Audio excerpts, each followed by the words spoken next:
this conversation, what we want to do is, here's the thesis. Hey, I'm an attendee of this conference.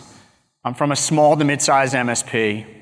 Or, hey, I'm at this conference. I'm at a big MSP that's been acquiring other MSPs. Or, I've got NOC background. How do I automate my NOC? Or, I've got SOC background. How do I automate my SOC? How do I automate everything?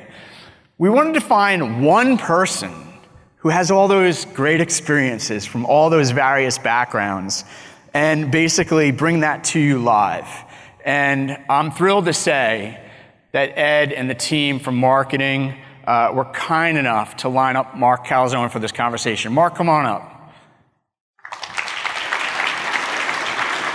Good to see you.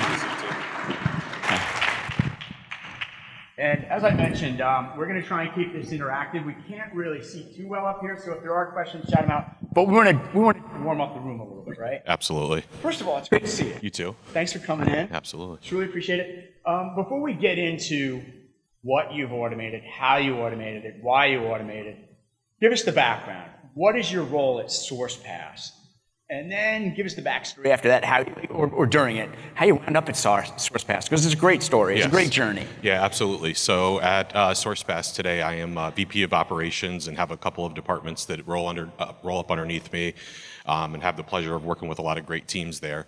So my backstory, which is pretty interesting into Sourcepass. So before Sourcepass, up until 2021. For about 21 years-ish or so, I own my own MSP based out of Connecticut. We were about 10 people, 10, 12 people at our largest, doing about $3 million a year. And it was time to move on from doing that. So we had done a merger acquisition with a company out of Long Island and closed that in October of 2021. And then actually 6 months after that, March of 22, we were acquired by Sourcepass. So I went through a couple acquisitions pretty quick, and I have been there since inception, still there, having a lot of fun doing what we're doing. So I've been from the small MSP size now to the larger MSP size. So Sourcepass, we're about 500 employees today.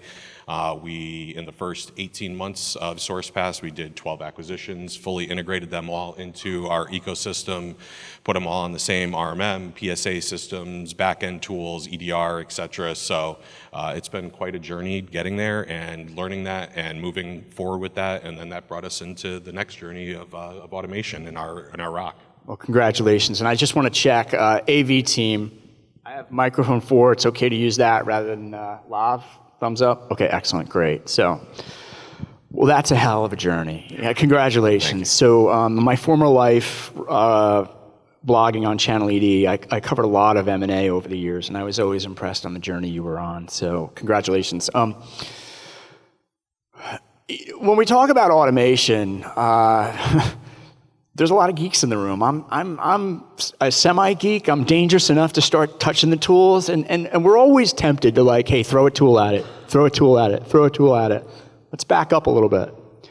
Did you think about throwing a tool at it, or did you think about building a culture of automation? And tell us about the beginning, first steps. And were the first steps when you were an independent company or post-acquisition? What was that journey like? I think probably mostly post-acquisition, right? Automation was already in play at that point, but in its infancy at that point. So we were starting to look at it and what could we do, right? What, as a smaller company, could you use? What tools could you use? What processes could you do? But then really at Sourcepass, that's where it enabled me to take this next journey. And when they came to me and they were like, hey, we're going to do automation and we want to start a ROC. Do you want to do that? And I was like, yes, absolutely. Because for the past 20-something years, I've done the same thing in the MSP world and kind of, we're doing support. We're all using the same tools, whether it's a different vendor or not, but all very similar. So the first step that we took at Sourcepass in automation was not just throwing a tool at it. We had the tool, we had Roost, right? But we knew that that wouldn't necessarily just work of throwing another tool in the bag and using that because we wouldn't have great adoption of it necessarily, especially being something fairly new.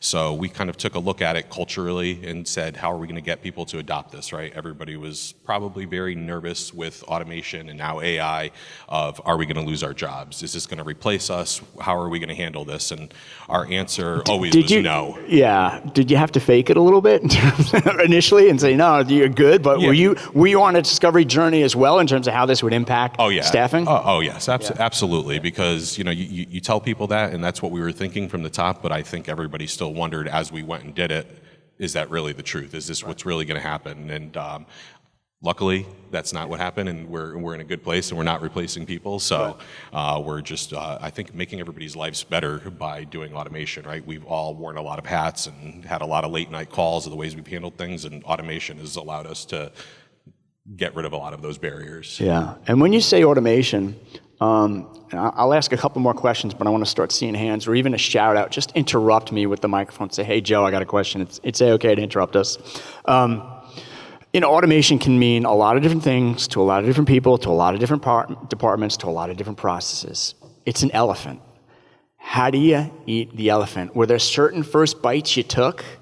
Tell us about the first bites. Were there first bites that went bad and you had to spit it out and start all over again? What did you learn and what went right and wrong? Yeah, so we did start small, and we did have, I would say, I don't want to say failures, but some missteps on how we first initially went after it.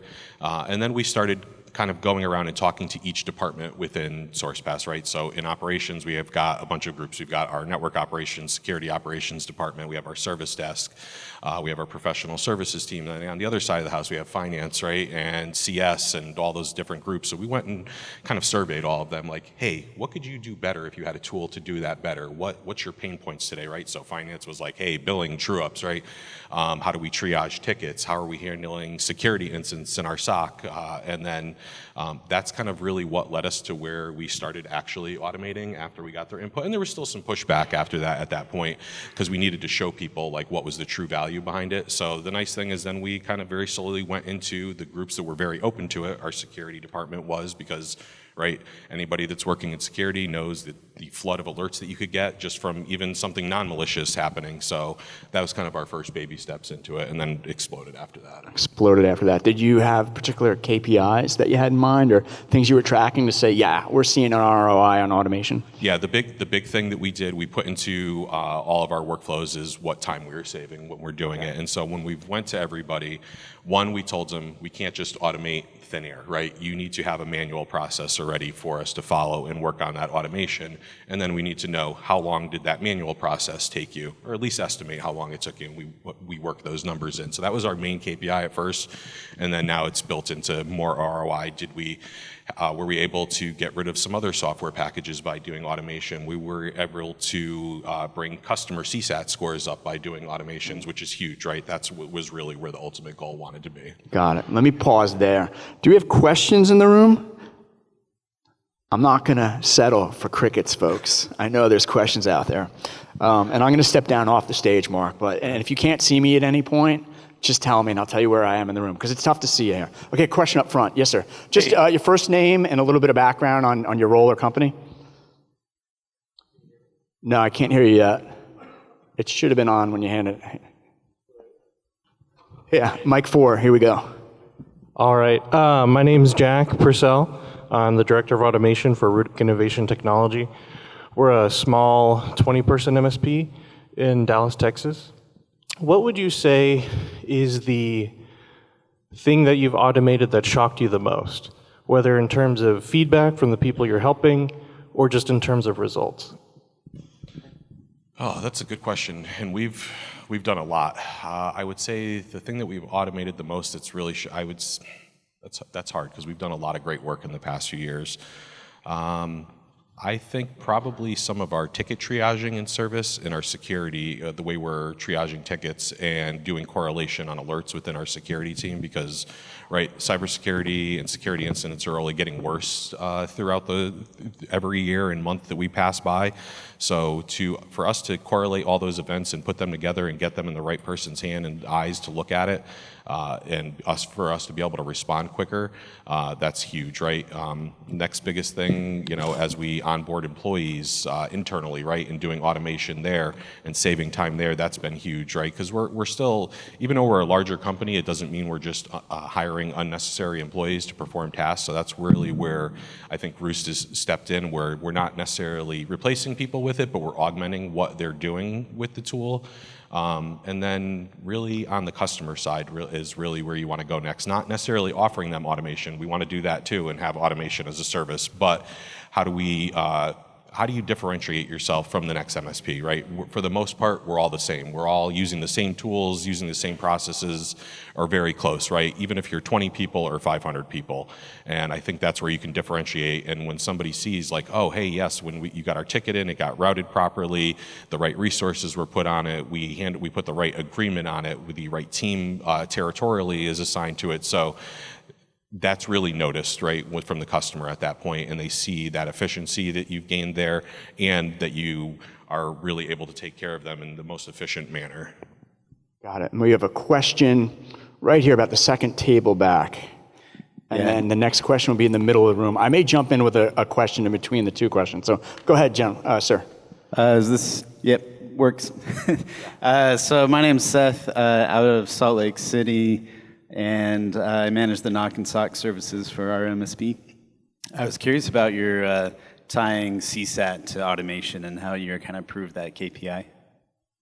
Right, so I think obviously us looking at CSAT scores as they come in, as we've automated certain ticket processes and responses, right? We've got automated responses that come out of Roost into tickets and tagging tickets, and the way that we're able to tie that to is we're looking at, are we automating a process within the ticket, right? At that point, whether it's a regular help desk ticket, a security ticket, and the correlation of that CSAT score, and looking at what we did post and pre-automation of that ticket process. So that's how we're able to, it's never going to be a direct correlation with that automation and that CSAT score, but we can look at historically from when we started to now after when we're automating and see like, oh yes, we've definitely seen it go up by a point or two or 10% or wherever that CSAT scores went up over the base of our clients or even individual clients, because we do also have even down to the client level where we're doing different automations based on ticket workflow and products that they've purchased from us on that point. And we've definitely seen CSAT scores go way up since we've introduced automation. I have an in-between question before we jump to the middle of the room. The question I want to interject has to do with building out that culture of automation and innovation. So was there a point where you went from, and I'm putting words in your mouth, these are my words, not yours, where an organization goes from fear, uncertainty, and doubt about automation, and suddenly the pendulum swings to, I heard the department next door is doing that, I see a use case in my department, I got to get on this. And suddenly it becomes a culture of automation. A, did the pendulum swing, when and why? And then B, how do you manage that? Because suddenly everyone's raising their hand for automation. Yeah, no, that absolutely, everybody was obviously nervous at first, as we had said earlier on, but once we had a few departments adopt it and started doing a ton of automation, we kind of just went throughout the company and showed what we were doing to the other departments, and they're like, oh, that's great, we could do that too. And then it was like, I would say within 6 months, we had a full swing of everybody wanted to do everything, right?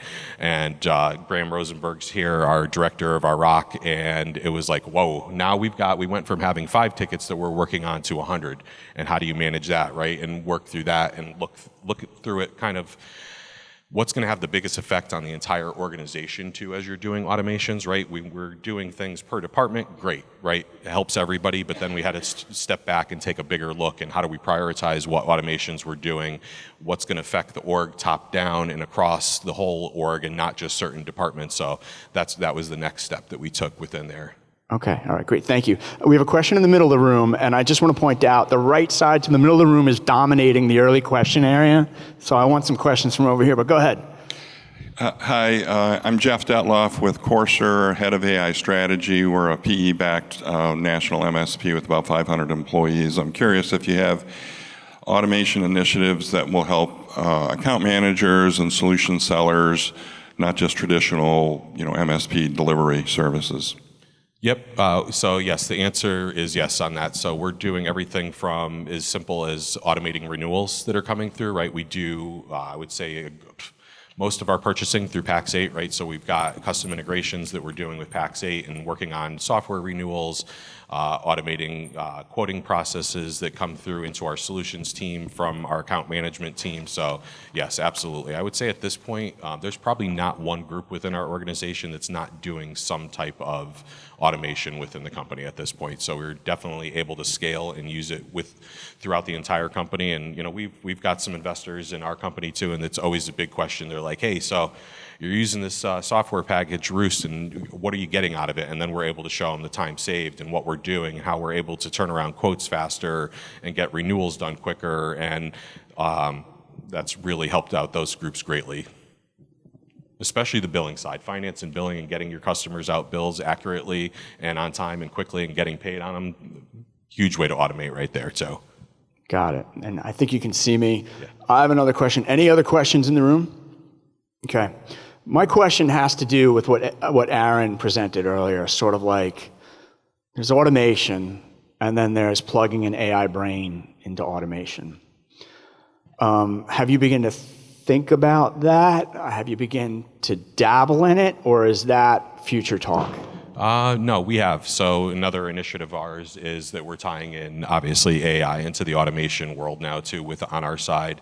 I would say not fully launched into it and still working on some beta type projects within there, but some stuff that we're able to do is even internally, we've got integration with Microsoft Teams and being able to call within there and hit the automation and ask questions and have AI bring back feedback, whether it's a ticket resolution that we're looking for, or the ticket looking for customers entered X issue, their network's down, and then AI going through and generating and presenting the technician, hey, last time this happened on X ticket, here was the resolution. So again, able to have quicker resolution times, have all of our technicians working more efficiently. And I think ultimately, really what our big thing culturally that ties to this that we were looking for is to give everybody greater job satisfaction within the organization, right? That was the big thing that we sold as we were kind of going through the culture piece of it, is we're not looking to replace your jobs within it and have AI replace your job or automation replace your job. We want to take those mundane tasks away from what you're doing and give you the ability to do the much more, I would say, fun work within the organization, or the ability to take the next step and where do you grow career-wise, right? So maybe now instead of servicing clients or working on back-end things of being an engineer, maybe now you're an automation engineer, you're working on AI engineer, and that's where we've kind of, Aaron said the same thing, I've heard numerous people say it in the past few days, is I don't think we're looking to replace people with robots and AI, we're looking to augment and add on to their abilities and have them work more efficiently and have more fun with their jobs, and ultimately greater customer satisfaction at the end of the day. Excellent, thank you. By the way, as I'm getting my steps in this morning, if you need to stand up and stretch your legs at any point, Good. You are allowed to. Absolutely. I think we had a question over here, please. Go ahead. Hi. So we're like a medium-sized organization, kind of just getting our feet wet in automation. We're really leveraging Roost and starting to build it out. One of the issues we're running into, though, is while building it out and growing our customer base, we're running into time constraints. How did you guys prioritize building out the automation? Did you pause onboarding new clients at any point? Did you take a step back on any of the other work you were doing to build out automation? So a little bit different situation on our size, right? With being a smaller or medium size, and then being our size, that I would say, and I've told this to numerous people as I've talked to them over the past year or two about what we're doing with automation, is even if you're a 10-person company or 20-person or 50-person company, that you have to, if you're really going to dive into the world of automation and AI, is to spend the money up front and hire a dedicated resource for it. Because yes, are you going to see it in the first 6 months or a year return on that salary? Maybe, maybe not, right? But having that person fully dedicated to doing that and relieves you from those distractions of having new customer onboardings, new projects going on, other initiatives within the company, and they're able just to focus on that. So that's how we've been able to do that and building out a group that's just working on automations.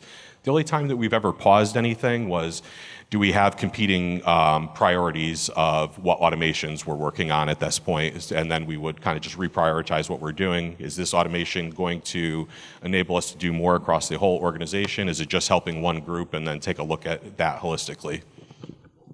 Got it. Sir, did you have a question? Andrew, it's awesome to see you, man. question? Go for it. First, awesome to have you here, Joe. The channel is grateful for you. Mark, Andrew Morgan, Right a Boom, thanks for all the great work you guys are doing there. Question we often get is around frameworks, right?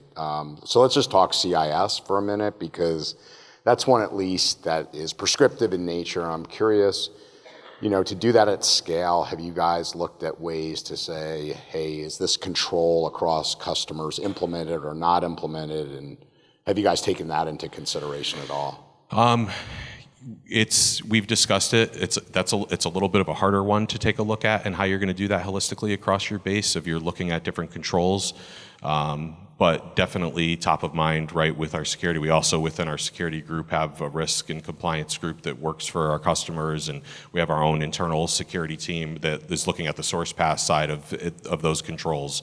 But I think it's definitely a mechanism that we should be using when we're automating and looking at different controls, because it's a lot, right, in any framework, and there's a lot of work behind it. And I think that's probably where we would see ourselves going next within that group, is how can we use automation and AI and tie that all together, and then be able to provide, because that's, I would say, always the biggest complaint when you're working on any controls and frameworks for customers, or even internally, is the amount of time that it takes to work through all of that. So if we can start to use AI and automate some of that process, and then dump all of that data back into the analysts that are looking at it, then yes, absolutely. So That's awesome. Hey, just a quick follow-up question, because you mentioned compliance. Have there been any thoughts, like in the vCISO practice, to use it? Like, hey, an audit's coming up. What did they do last time versus what the auditor said this time's got to be better? So just curious in that area as well. Yeah, we have not yet, but definitely top of mind, and I definitely see huge value there. Okay, cool. Thanks, Mark. Absolutely. Good to see you. Andrew, always awesome to see you. Mark, thanks for the thoughts so far.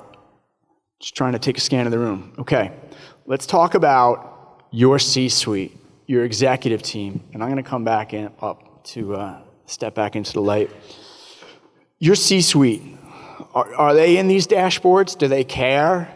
Or is this something they're delegating down to the troops and they just want regular updates? Like, how deep into this does the C-suite get? And should they or shouldn't they? So they are, not as frequently as the rest of us, but they are. Myself, Graham, have gotten requests right from our CEO, like, hey, can you send me numbers on how much time we're saving, how many automations, how many workflows and tasks are we running? So yes, 100%. So they should be involved, they should be looking at things, but just in a larger organization, you've got to enable your teams to do what they're good at and work through that and trust the process. But they've definitely been involved, even just taking a look at how we're doing it across the whole org and kind of directing where we go with that and at least giving feedback there. Got it, okay. I just want to do a time check and a speaker check at the same time. And I'm going to step out of the light for that so that I can see things. Be right back with you. And my question is Rob Ray in the room? Is that I think I said, okay, awesome. I just wanted to make sure we did have our lineup moving forward here. We'll hear from Rob in a few minutes. Couple of follow-up questions before we transition over to Rob. Here we are, 2025, June. What are your automation priorities for the rest of 2025? Oh, that's a good question. I think, let's see, is Graham? Yes, he is. Right here in the middle. Let's have Graham here? Can Graham come up for a second? For us. Graham, you comfortable coming up for a sec? This was completely unplanned, so Graham, thank you. Yeah, no worries. Yeah. Question for priorities the rest of the year. Yeah, what are we prioritizing the rest of the year? This is a moment we got to share with you. Come on up. Now, Graham, remind us, what's your role at the company? Yeah, I'm the director of the ROC at Sourcepass. Welcome to the Rock. Awesome. Priorities for the rest of the year, we're really diving into Azure AI Foundry and trying to develop some of our own models. See what we can do for ticket categorization, idle notifications for at-risk clients, VIP contacts. What can we do to identify issues before they become issues? I mean, that's something we're kicking the tires on and really diving into. Got it. Fantastic. And just a career question for you, because a lot of MSPs are early in the automation process, and they may not understand, like, do we need a point person who owns this 24/7? Is that your primary role in the company? Is that your core focus? Or was this something where you had an interest and then suddenly you're going down the rabbit hole with it? Yeah, so similar to Mark, I joined Sourcepass via acquisition. I was at a smaller Denver-based MSP where automation was kind of a hobby for us. It wasn't our main priority. So once Sourcepass acquired us, I joined the team. They're like, hey, you've done some automation stuff. You want to help out? So that's kind of how I got involved doing it. I am doing it full time.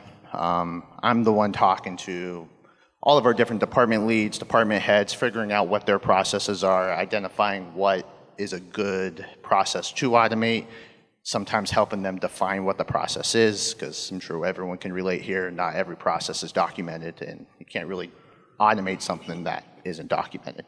Fantastic. Well, thank you very much for allowing us to put you on the spot this morning. We appreciate it. And I hope you don't mind if some of our attendees start pinging you during the conference and post-conference. Sound good? Yeah, please. Yeah, awesome. Absolutely. Awesome. Great to hear from you. Mark, final question, closing question. For the MSPs that are early in this journey, first steps, what do you do and what don't you do? What do you do? What don't you do? What do you do? Don't not do it, right? Take the first step. Don't get stuck.